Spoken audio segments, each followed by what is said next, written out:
السلام علیکم، میرا نام ہے مبشر لقمان، آپ دیکھ رہے ہیں مبشر لقمان یوٹیوب چینل۔ سب سے پہلے ایک اچھی خبر، شکر ہے ایک اچھی خبر، کیونکہ پوری دنیا سے لے کر پاکستان تک کوئی ابھی تک خیر کی خبر تو آئی نہیں۔ اللہ کرے کہ یہ ٹیسٹنگ ٹائمز ہمارے آزمائش کے وقت جلدی ختم ہو جائے۔ اچھی خبر یہ ہے کہ اسلام آباد کے پیمز اسپتال میں انفیکشن کے مریض کا ٹیسٹ منفی آ گیا، جس کے بعد اسے صحت یاب قرار دے دیا گیا، اور صحت یاب مریض کی عمر 61 برس اور ان کا تعلق سکردو سے ہے، جبکہ 25 فروری کو ان کو اسپتال میں منتقل کیا گیا تھا۔ اس سے قبل کراچی میں بھی 3 مریض صحت یاب ہو گئے تھے، اور اب ملک بھر میں صحت یاب ہونے والے مریضوں کی تعداد 5 ہو گئی ہے۔ اللہ کرے کہ باقی مریض بھی ذرا جلد صحت یاب ہو جائیں، آمین ثم آمین۔ پاکستان میں وبا سے 400 سے اوپر افراد متاثر ہو چکے ہیں، جبکہ KPK میں 2 ہلاکتیں ابھی تک رپورٹ ہوئی ہیں۔ میں آپ کو بتا دوں 2 ہفتے پہلے تک اٹلی میں بھی لوگ گھروں پر رہنے کو سنجیدہ نہیں لے رہے تھے، پر اب دیکھیے اس کا نتیجہ کیا ہوا۔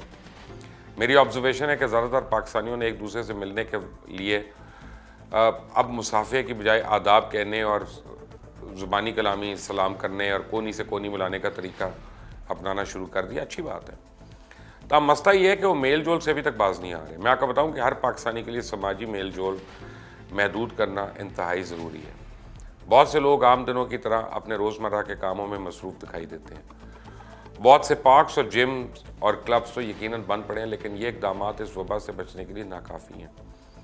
اس وبا کو جن ممالک نے قابو کیا، انہوں نے اس کو روکنے کا واحد مؤثر طریقہ کرفیو کا نفاذ اور جبری سماجی علیحدگی کی ہے۔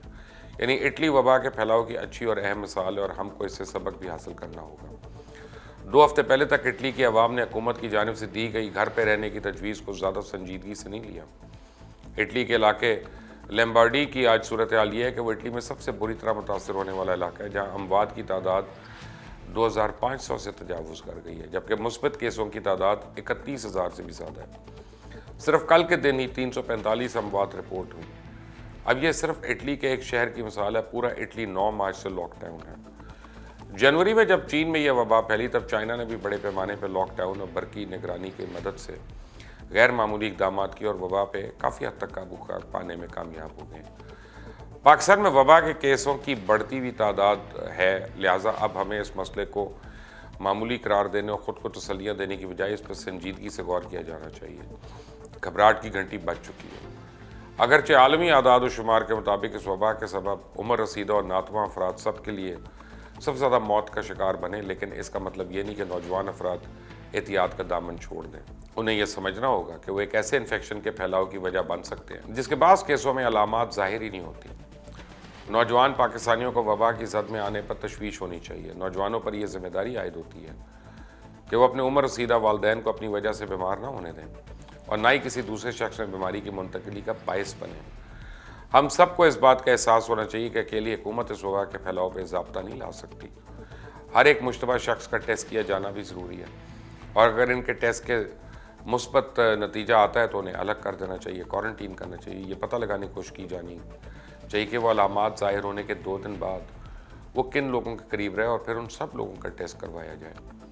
ہم کو بحیثیت قوم ایک ہو کر سوچنا ہوگا اور مل کر اس وبا کا مقابلہ کرنا ہوگا، کیونکہ میں آپ کو بتا دوں ایران نے اپنے شہریوں کو خبردار کیا تھا کہ اگر انہوں نے ریاستی ہدایات پہ عمل نہیں کیا تو ملک کا پہلے ہی کمزور نظام صحت کولیپس ہو سکتا ہے۔ اور یورپ میں شعبہ صحت کے حکام طبی ضروریات کی چیزوں کی شدید قلت کے بارے میں خبردار کر رہے ہیں۔ وقت آ گیا ہے کہ دنیا کے دیگر حصوں کے حالات کو مد نظر رکھتے ہوئے ہم اپنی اور اپنے ارد گرد کے لوگوں کی صحت کو بحال رکھنے کے لیے ذمہ داری کا مظاہرہ کریں۔ یہ چیزیں، احتیاطی تدابیر آپ نے شاید بہت سے پلیٹ فارمز پہ اور لوگوں سے پہلے بھی سنی ہو، پر میں آپ کو دوبارہ بتاؤں کیونکہ یہ ضروری ہے کہ 21 کروڑ کی آبادی میں کوئی بھی شخص ایسا نہ رہے جو اس سے آگاہ نہ ہو۔ اپنے ہاتھ بار بار دھوئیں، دوسروں سے فاصلے پہ رہیں۔ اگر آپ میں علامات ظاہر ہو رہی ہیں تو خود کو کوارنٹین کریں۔ یہی وہ سارے مشورے ہیں جو عالمی ادارہ صحت وبا کو روکنے کے لیے دے رہا ہے۔ ابھی بھی لاکھوں لوگ ایسے ہیں جو اس کو فالو نہیں کر رہے۔ ہمارے بڑے بڑے شہروں میں بہت سے لوگ کچی بستیوں جیسے حالات میں رہتے ہیں، جو کہ شہری آبادی کا تقریباً 30% حصہ ہے۔ یہاں مکانوں میں ہوا کے راستے کم اور گٹر کا نظام ناقص ہوتا ہے، جس کی وجہ سے بیماریوں کے پھیلنے کے امکانات کافی زیادہ ہیں۔ ہم کو اس پہ بھی توجہ دینی ضروری ہے۔ اس وقت ہنگامی حالات ہیں، ہم کو اپنے ارد گرد بھی نظر رکھنی ہوگی۔ بہت سے لوگوں کے پاس 2 ہفتے کا راشن خریدنے کے پیسے نہیں ہیں، جو روزانہ کی اجرت پر کام کرتے ہیں۔ بہت سے لوگوں کے پاس کھانا رکھنے کے لیے فریج نہیں ہے. ہماری حکومت اتنی امیر نہیں ہے کہ سب کی مدد کر سکے یا سب تک پہنچ سکے. ہمیں ان کا بھی خیال رکھنا ہوگا. پر یہ سب کرتے ہوئے پینک نہیں ہونا, ڈسپلنڈ رہنا ہے, عقل استعمال کرنی ہے, جذبات کی رو میں بہہ نہیں جانا. میں آپ کو بتاؤں, ہم سب کو اپنی دماغی حالت بھی بہتر کرنی ہے. ٹھنڈا رہنا ہے, غصے سے پرہیز کرنا ہے. ہم کو اپنے گھروں میں رہتے ہوئے, الگ تھلگ رہتے ہوئے ایسے کام کرنے ہیں کہ ہم ایگزاسٹ نہ ہوں, پریشان نہ ہوں. اس سلسلے میں آپ کو چائنا کی مثال دوں. انہوں نے, جس کو ڈانس آتا تھا, اس نے کوارنٹین سینٹر میں رہتے ہوئے باقیوں کو ڈانس سکھانا شروع کر دیا.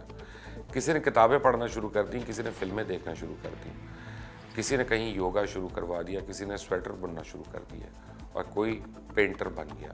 ان شارٹ, آپ نے کوئی نہ کوئی ایسی ایکٹیویٹی میں انوالو رہنا ہے جسے مشغول رہ کے آپ برا وقت بآسانی گزار لیں. آپ دیکھ رہے ہیں مبشر لقمان یوٹیوب چینل. اس کو سبسکرائب ضرور کریں, بیل آئیکن پریس کریں تاکہ مزید اپڈیٹس آپ تک آتی رہیں. انٹل دی نیکسٹ ٹائم, اللہ حافظ.